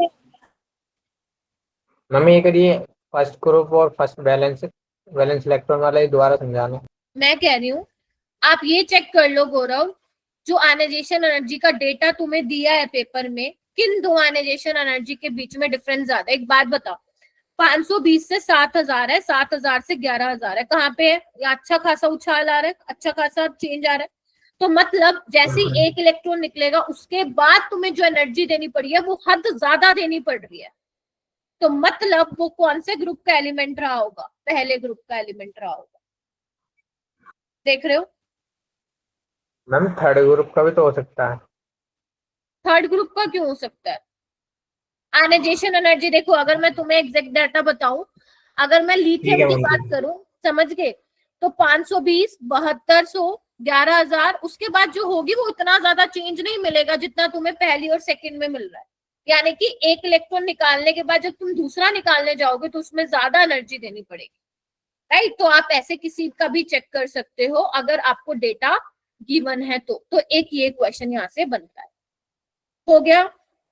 हर्षित, Dhruvi, Smritika, Riya, Manisha, yes ma'am. Yes ma'am. और साजिया, क्या नाम है, सुमित, दोनों प्रिंस, समीर, संदीप, गर्व, ऑल राइट, ठीक है। हाँ बोलो। मैम ये जो आयोनाइजेशन एनर्जी है नेगेटिव भी हो सकती है? नहीं, आप एनर्जी दे रहे हो, आप एनर्जी दे रहे हो तो एंडोथर्मिक प्रोसेस होगा, पॉजिटिव होगी डेल्टा एच, ठीक है। Ionisation energy is always an endothermic process, क्योंकि आप हमेशा एनर्जी दे के इलेक्ट्रॉन बाहर निकाल रहे हो, तो in that case you have to supply the energy, तो एनर्जी क्या होगी, एब्सॉर्ब होगी, in that case delta H क्या होगा, पॉजिटिव होगा, ठीक है जी। Okay ma'am. चलो आगे चलिए, अब हम बात कर लेते हैं जो सबसे ज्यादा इंपॉर्टेंट है, यहाँ पे होगी इलेक्ट्रॉन गेन एंथैल्पी नेगेटिव में, ठीक है। Electron gain enthalpy, electron gain enthalpy देखो नाम से ही पता चल रहा है इलेक्ट्रॉन गेन होगा, कौन करेगा, आइसोलेटेड गैसियस एटम लेना है, यहाँ पे भी ध्यान से सुन लो, बहुत इंपॉर्टेंट है। वो क्या करेगा, इलेक्ट्रॉन गेन करेगा, लेट से ए है तो वो किस में कन्वर्ट होगा मेरा बेटा, ए नेगेटिव में। तो अब वो इलेक्ट्रॉन ले रहा है, तो अब यहाँ पे पता क्या है, यहाँ पे एनर्जी रिलीज भी हो सकती है और यहाँ पे एनर्जी एब्सॉर्ब भी हो सकती है। गेटिंग माय पॉइंट, डिपेंड करता है, depend on nature of element, element का नेचर कैसे, देखो जो ज्यादा तड़प होगी जिसमें इलेक्ट्रॉन को लेने की, उस केस में तो एनर्जी रिलीज होगी, है ना, क्योंकि वो इलेक्ट्रॉन लेके स्टेबल बन रहा है। अब जिसको इच्छा नहीं है, तुम जबरदस्ती इलेक्ट्रॉन डालोगे, तो उस केस में आपकी इलेक्ट्रॉन गेन एंथैल्पी क्या होगी, पॉजिटिव। माय पॉइंट और नो, इलेक्ट्रॉन गेन एंथैल्पी को इलेक्ट्रॉन एफिनिटी भी बोलते हैं, एफिनिटी मतलब प्यार, किसके प्रति प्यार, इलेक्ट्रॉन के प्रति प्यार। तो जिसको इलेक्ट्रॉन चाहिए, जिसको प्यार है इलेक्ट्रॉन के प्रति, तो उसका इलेक्ट्रॉन एफिनिटी ज्यादा हो जाएगा, नहीं है तो कम हो जाएगा, ठीक है। जैसे फ्लोरीन है, फ्लोरीन हमें पता है 1s2 2s2 2p5 होता है, तो ये लेना चाहेगा इलेक्ट्रॉन और F नेगेटिव में करना चाहे, चेंज होना चाहेगा, तो इसकी इलेक्ट्रॉन गेन एंथैल्पी क्या हो जाएगी, नेगेटिव में। नेगेटिव। लेकिन यही मैं अगर नाइट्रोजन ले लूं, या फिर मान लो बेरिलियम ले लूं, या फिर मैग्नीशियम ले लूं, या नोबल गैस ले लूं, ये लेना चाहेंगे क्या इलेक्ट्रॉन, नो मैम। नहीं No, लेना चाहिए। तो इनकी इलेक्ट्रॉन गेन एंथैल्पी क्या होगी, पॉजिटिव होगी या जीरो होगी, पॉजिटिव या जीरो, आपको एग्जैक्ट नहीं ध्यान में रखना है, ठीक है जी। बोलो, समझ में आया, yes ma'am, ठीक है। अगर तुम किसी बुक्स में देखोगे तो ये लिखा मिलेगा कि इन जनरल जब एक इलेक्ट्रॉन गेन करता है isolated gases atom valence shell में, तो जनरली एनर्जी रिलीज होती है, हाँ ये बात बिल्कुल ठीक है, लेकिन एब्जॉर्ब भी हो सकती है, डिपेंड करता है, यस राहुल बिल्कुल ठीक बोला तुमने, अभी मैं आ रही हूँ इस पे, डिपेंड करता है नेचर ऑफ एलिमेंट क्या है। अगर एलिमेंट नाइट्रोजन सा जैसा होगा, वो वैसी हाफ फील्ड है, तुम जबरदस्ती उसको इलेक्ट्रॉन देना चाहते हो, तो तुम्हें यहाँ पे एनर्जी ज्यादा, बल्कि निकालने से ज्यादा देनी पड़ जाएगी, दैट इज वाई चेंज जो है वो पॉजिटिव आ रहा है। Getting my point. और इलेक्ट्रॉन एफिनिटी और इलेक्ट्रॉन गेन एंथैल्पी में सिर्फ साइन का चेंज होता है, दैट्स इट, मैग्नीट्यूड सेम होगा, ठीक है। बात इतना क्लियर हुआ, बताइए इतना समझ में आया जो मैं समझाना चाह रही हूँ, वेरी गुड। अब ये देखो यहाँ पे क्या होता है, लेकिन जो सेकेंड इलेक्ट्रॉन गेन एंथैल्पी है वो हमेशा क्या होती है, एंडोथर्मिक होती है, यानी कि पॉजिटिव होती है। गेटिंग माय पॉइंट, एग्जाम्पल के साथ समझाती हूँ मेरा बेटा। मान लो ऑक्सीजन है 1s2 2s2 2p4 और वो इलेक्ट्रॉन लेके क्या बना देता है, O नेगेटिव। इस केस में जो इलेक्ट्रॉन गेन एंथैल्पी आती है वो क्या आती है, नेगेटिव। Getting my point. लेकिन जैसे ही वो O नेगेटिव बन गया और तुम एक इलेक्ट्रॉन और घुसाओगे, तो अब इसका साइज छोटा है, ऑलरेडी इलेक्ट्रॉन डेंसिटी है, तुम और इलेक्ट्रॉन उसमें एकोमोडेट करा रहे हो, तो अब क्या होगी, इंटर इलेक्ट्रॉनिक रिपल्शन होगी। एनसीईआरटी की लाइन बोल रही हूं मैं, और ऐसा कोई एंट्रेंस एग्जाम नहीं है जहां पे ये सवाल कभी ना पूछा गया हो। तो इस केस में इलेक्ट्रॉन गेन एंथैल्पी क्या होगी, पॉजिटिव। और जब आप ऐड कर दोगे मेरा बेटा इसको, तो क्या हो जाएगा, O+2 इलेक्ट्रॉन O2 नेगेटिव, तो ये भी क्या निकल के आएगी तुम्हारी, पॉजिटिव ही निकल के आएगी। यस और नो, बताइए। Yes ma'am. आई चीज समझ में? दोनों Prince, Shazia, Manisha, yes ma'am. नैतिक, प्रिंस राठौर, सुमित, सक्षम, तुषार, ध्रुवी, आई होप सबका नाम ले लिया हो मैंने, गौरव, मैम। स्मृति। ठीक है, चल ठीक है। अच्छा, और क्या चीजें हैं जो इसमें इंपॉर्टेंट है? इंपॉर्टेंट ये है कि जो बेटा थर्ड पीरियड वाले एलिमेंट्स होते हैं, अरे राहुल पूरी क्लास में तो ले लिया ना। थर्ड पीरियड जो एलिमेंट्स होते हैं उनकी higher negative electron gain enthalpy होती है देन सेकेंड पीरियड एलिमेंट। ठीक है, और पूरे पीरियोडिक टेबल में जो सबसे ज्यादा इलेक्ट्रॉन गेन एंथैल्पी होती है वो ग्रुप 17 की होती है। Yes ma'am. अभी मैं बता रहा हूँ मेरा बेटा।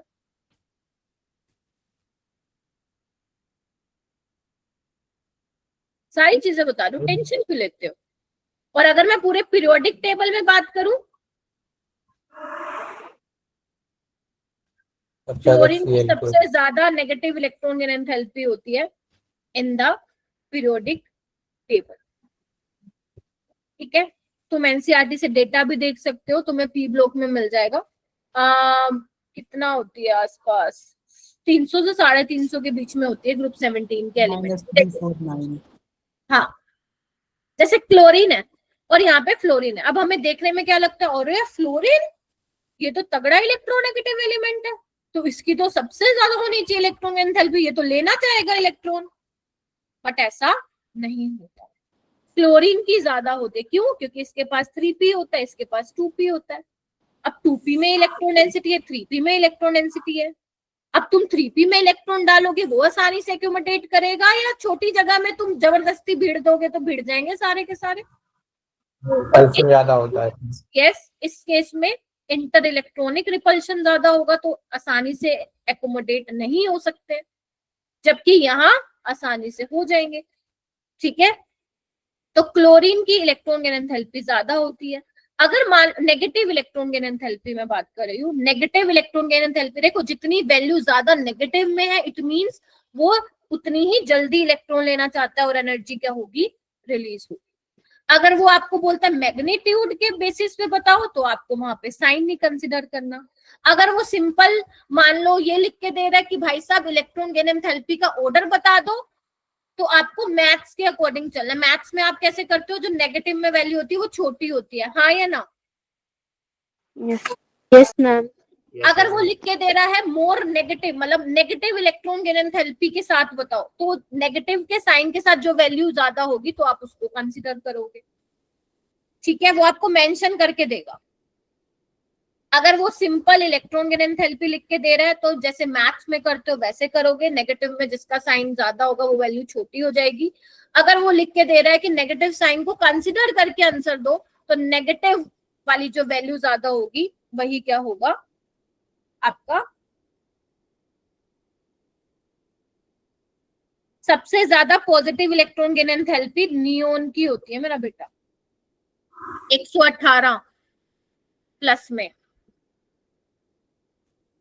ठीक है, चलिए अगर मैं मेरे बेटा ग्रुप 17 की बात करूं, दिया था ना ऐसा क्वेश्चन मैंने शायद डीपीपी में, ग्रुप 18 वाला।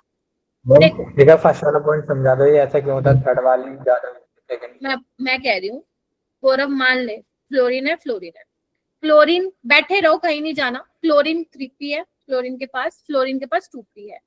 अब आपको पता है फ्लोरीन में क्या होता है, 1s2 2p5, ऐसी क्लोरीन में होता है 3s2 3p5, दोनों में इलेक्ट्रॉन है भरपूर, है ना? अब तुम क्या कर रहे हो, बाहर से इलेक्ट्रॉन ऐड कराना है, यही तो है इलेक्ट्रॉन गेन एंथैल्पी। तो कहाँ आसानी से वो जाएगा, क्लोरीन के पास जाएगा या फ्लोरीन के पास जाएगा? फ्लोरीन के पास जाएगा, क्योंकि इसका साइज क्या है ऑर्बिटल का 3p का बड़ा है, तो इजिली एकोमोडेट कर सकता है। यहाँ पे रिपल्शन होगी इलेक्ट्रॉन इलेक्ट्रॉन के बीच। ठीक है, तो अगर मुझे ग्रुप 17 का ऑर्डर लगाना है तो ये होगा with negative electron gain enthalpy. Clear है? और अगर मुझे ग्रुप 16 का लगाना हो तो ये थोड़ा सा डिफरेंट है, यहाँ पे सल्फर की ज्यादा होगी सबसे, कि थर्ड पीरियड की ज्यादा होती है, फिर सिलेनियम की, टिलेनियम की, पोलोनियम की, और लास्ट में ऑक्सीजन आ जाता है। बहुत इंपॉर्टेंट है। ऑक्सीजन पीछे फेंक देते हो, क्यों? क्योंकि मैम हम रीजन दे सकते हैं due to compact size of oxygen, मतलब इसका साइज बहुत छोटा है कि बहुत ज्यादा रिपल्शन फेस करेगा, और इसकी इलेक्ट्रॉन गेन एंथैल्पी बेटा पोलोनियम से भी कम हो गई है। एनसीईआरटी रीजन नहीं लिखती है ये, लेकिन ये आप रीजन इसका दे सकते हो, ठीक है। और अगर मैं ग्रुप 18 की बात करूं तो सबसे ज्यादा नियोन की होगी। ध्यान रखना, ग्रुप 18 की बात करूं पॉजिटिव इलेक्ट्रॉन गेन एंथैल्पी की नियोन की सबसे ज्यादा, आर्गन क्रिप्टोन की बराबर होगी, सिनोन, फिर लास्ट में रेडॉन। ना उसको नहीं कंसिडर करो, ठीक है। तो ये आपको ध्यान रखना है। क्लियर है? क्या कुछ कुछ चीजें समझ में आई या सब ऊपर से गया? बताओ मेरे को। समझ में आई। मैम आ गई है।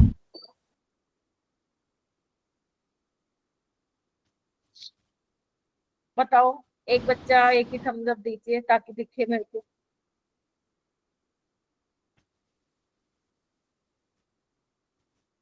प्रिंस हो गया क्लियर? दोनों प्रिंस। सुमित, तो यानी कि ऐसा नहीं है कि बेटा इस चैप्टर में पढ़ने के लिए कुछ है नहीं, और भी चीजें हैं, लेकिन मैंने ये तुम्हें बता दिया ताकि तुम्हें एटलीस्ट कॉन्सेप्ट तो क्लियर हो है क्या चीजें। और जो मैंने आज तुम्हें 50 क्वेश्चन की वो लेवल 2 वाली डीपीपी दी है ना, आधे क्वेश्चन तो तुम्हारे बन जाएंगे सिर्फ इतना पढ़ाने से, राइट? तो ये तुम्हें ध्यान में रखना है, ठीक है।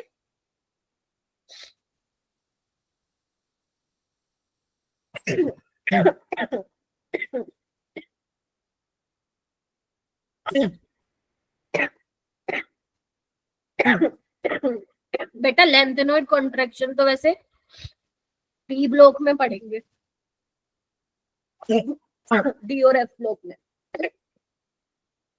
टेंशन मत लो, यहाँ पे नहीं पूछा जाएगा तुम्हें पीरियोडिक टेबल में, ठीक है। हम पिछले साल जब 11th में थे तब क्वेश्चन आया था टेस्ट में हमारे। ये इसमें अवंती वाले टेस्ट में हाँ मैम। कोई नहीं, वो ऐसे ही दे दिया होगा, अब नहीं देंगे, ठीक है। देखो कॉन्ट्रैक्शन का मतलब होता है, मैं बता देती हूँ, साइज का श्रिंक होना, ठीक है। साइज का श्रिंक होना होता क्या है मेरा बेटा, जो लेंथेनॉइड्स और एक्टेनॉइड्स होते हैं ना, लेंथेनॉइड्स होते हैं 57 से 71 और आपके एक्टिनॉइड्स होते हैं 90 to 103। इनमें क्या होते हैं ना, एफ इलेक्ट्रॉन की फिलिंग होती है, गेटिंग माय पॉइंट। और हमें पता है सबसे अच्छा शील्ड एस के इलेक्ट्रॉन कर सकते हैं, फिर पी का, डी का, एफ का। एफ के सबसे ज्यादा इलेक्ट्रॉन्स का पुअर शील्डिंग इफेक्ट होता है, गेटिंग माय पॉइंट और नो? अब पुअर शील्डिंग इफेक्ट होने की वजह से क्या है, जो न्यूक्लियस और जो वैलेंस शेल इलेक्ट्रॉन के बीच में है अट्रैक्शन ज्यादा होगी, क्योंकि अच्छे से तो शील्ड नहीं कर पा रहे ना। अगर मान लो मैं ये स्क्रीन गार्ड ऐसा वो सस्ता वाला लगवा लूं, जैसे ही फ्लोर पे गया मेरा तो टूट गया फोन की screen. Are you getting my point? अगर पैसे बढ़ाओगे तो क्वालिटी अच्छी मिलेगी ना स्क्रीन गार्ड की। तो एफ वाले तो घटिया शील्डर होते हैं। अब घटिया शील्डर होते हैं तो न्यूक्लियस और वैलेंस शेल इलेक्ट्रॉन के बीच में फोर्स ऑफ अट्रैक्शन क्या होगा? कम होगा। अरे ज्यादा होगा ना, क्योंकि शील्ड ही नहीं कर पा रहे, राइट? मान लो ये न्यूक्लियस है, ठीक है, ये आपके वैलेंस इलेक्ट्रॉन है, ठीक है, आउटर मोस्ट शेल इलेक्ट्रॉन, बीच में एफ इलेक्ट्रॉन है, घटिया शील्डर है ना, प्रोटेक्ट ही नहीं कर पा रहे इसको, तो अट्रैक्शन ज्यादा होगी। अब अट्रैक्शन ज्यादा होगी तो खींचेगा भाई, आजा।